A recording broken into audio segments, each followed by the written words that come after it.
जय माताजी दोस्तों, केम छो मजा में? तो जय द्वारकाधीश। तो मजा में जशो तो अत्यारे आपणे मांडवी में ऊभा छीए, कारण के अत्यारे आपणे मांडवी में कर पानी चालू। जो आ फुवारा चालू, आ एक कटको આપણે એમાં હોલ કરી નાખ્યા હતા ને જો મસ્ત મજાનો પાણી હાલે છે। હવે માંડવીને પાણીની જરૂર છે। જો આ સુકાવા માંડી છે તો મેં કીધું હવે પાણી ચાલુ કરી દઈએ। વરસાદ તો ક્યારે આવશે ને વરસાદની વાત જોઈને બેઠા રહેશો તો માંડવીને સુકાવી લેશું, કારણ કે માંડવી અમારે ઘણી છે। તો આમ તો 8-10-12 દી લાગશે પાણી કાઢવામાં, કારણ કે પેલો પાણી છે કોરવાનો, એટલે બહુ જ વાર લાગે। તો મેં કીધું હું હમણાં સૂતો હતો, આવ્યો ઉઠીને કીધું પાણી ચાલુ જ કરી નાખવું છે। હવે આપણે વાટ જોવી નથી। જો મસ્ત મજાનો ચાંસ લઈને પડ્યો જાય છે પાણી। સર વાઈ લગણ જો વાઈમાંથી આડો ફાટવા માંડ્યો છે,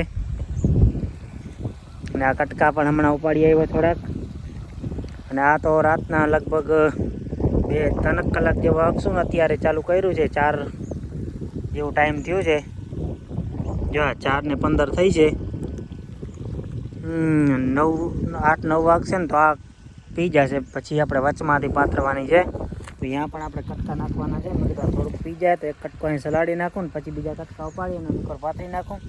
તો આજે રાતના પણ આવે ને એટલે ડટામાં ચાલુ કરી દેવી છે, કારણ કે લાઇટના એક તો ધાંધિયા છે, લાઇટ ફોલ્ટમાં બહુ વહી જાય છે, કારણ કે પાણીની જરૂર હોય ક્યારેક ફોલ્ટમાં જાય।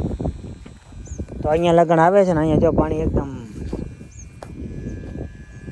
ભરાઈ ગયું છે। હવે અહીંથી આમ ફાટશે, આ વાઈ લઈને પડી જશે ને। આ વાઈમાં જો વામણું કર્યું ને ત્યારે ગારો બહુ જ હતો, એટલે આમાં અત્યારે અહીંયા કાંઈ માંડવી નથી, અહીંયા ખાલા ખાલા છે। બાકી આ બધી માંડવી જોરદાર છે। સામે છે ને જો અહીંયા સુકાય છે, આમ તાલે તાલે માંડવી ઘણી સુકાય છે। તો મેં કીધું ચાલુ જ કરી દઈએ। હવે ભગવાન ભરોસે, હવે વરસાદ થાય ને પછીની વાત, હમણાં તો ખેંચી જ લેવાનું થાય છે રાતને દિવસ। અઠવાડિયું 10 દી દાખલો કરીએ ને તો પાણી પી જાય।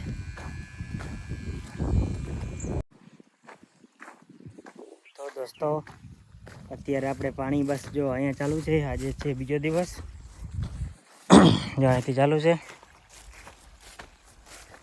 કાલે આપણે સામે કાંઠે પીરાવતા હતા તો એ પી ગયો હતું, અને પછી આની કોર મેં વાયરું હતું, આ પણ ઘણો પટ્ટો પી ગયો છે। બસ હવે જો આટલો રહ્યો છે, અને પછી એમ વચમાં જવા દેશું પછી શેડે।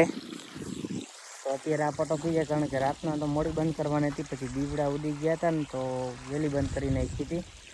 દીવડા 2 ઉડી ગયા હતા રાતના। તો અત્યારે બસ હવે આટલું પી જાય, 2 કલાકનું છે અહીંયા, પછી વચમાંથી પાથરવાની છે લાઈન તો અત્યારે પાથરવાનું ચાલુ છે। તો આટલું પી જાય તો લાઈન એની પર પાથરી નાખું। જો આવી રીતે કંઈક પાણી જાય છે।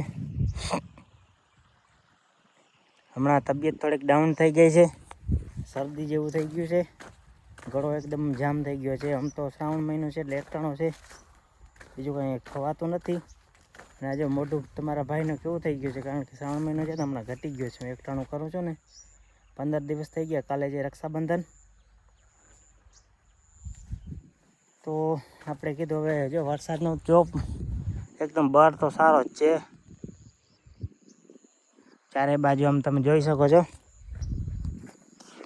અત્યારે આમ તડકો છે નહીં ને વરસાદ જેવું છે, થઈ જાય તો આપણે પલ્લામાં પીરાવાની જરૂર નથી, નહીં આવશે ને તો આપણે પલ્લો પીરાવો જશે। જો આ પાણી એકસ્ટા જાય છે ખોટે ખોટું, અહીંયા કેટલો છલી ગયો, એકમાં જ જાય છે। એક સારું સરી થઈને બંધ ન થાય ને આ બીજા પટ્ટામાં આવે છે, કારણ કે અમારે છે ને શેઢેથી પાણી પીએ નહીં, વચમાંથી કટકે પીરાવવું પડે ટૂંકા। અને બહુ લાંબો પીરાવીએ ને તો પાણી હાલે નહીં, કારણ કે જગા ઊંચક નીચે કરી રેવલ નથી એના હિસાબે, એટલે કટકા ટૂંકા ફેરવવા પડે। તો દોસ્તો તો અત્યારે જો બટુને ભૂખ લાગી છે, રાડું દે છે, કારણ કે હમણાં ભેંસ દોઈ લીધી ને આ રાડું દે છે કે મને દૂધ પીવરાવો। જો કેટલો ઉતાવળો થાય છે, આપણે એના ઘર જવું નથી। અને આજે જો લાઇટ આખો દિવસ હતી નહીં, તને શું જોઈએ ઢેબુ? તો ઢેબુને કંઈક જોઈએ છે, તો ઢેબુ આપણે પાછળ જઈ લે, એ કહે છે કે મને કાંઈક નાખો, એને ખાંડ દઈ દીધું છે।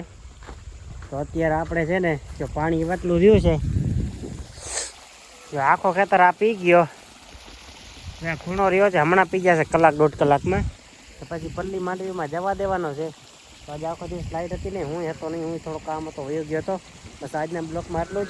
કાલે મળીશું નવા બ્લોગ સાથે. ત્યાં લગણ હર હર મહાદેવ અને આવજો.